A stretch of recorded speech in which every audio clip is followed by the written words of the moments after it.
Eli nyt alkaa olla muurahaisten osalta. Nyt kerätään satoa. Joo.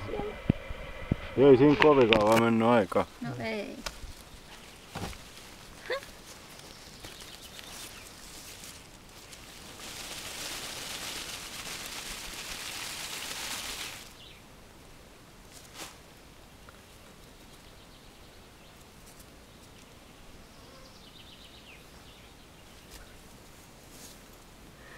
Sitten voi ne harjataan kasaan, että helppo kerätä. Milläs me saadaan sit muurahaiset eroteltua tästä? Joo.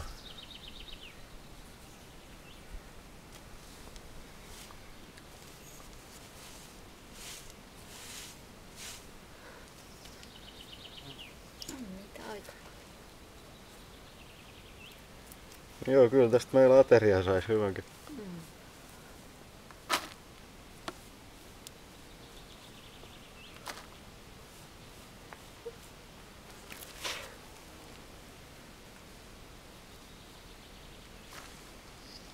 Joo, kai tästä täytyy ruveta hommiin.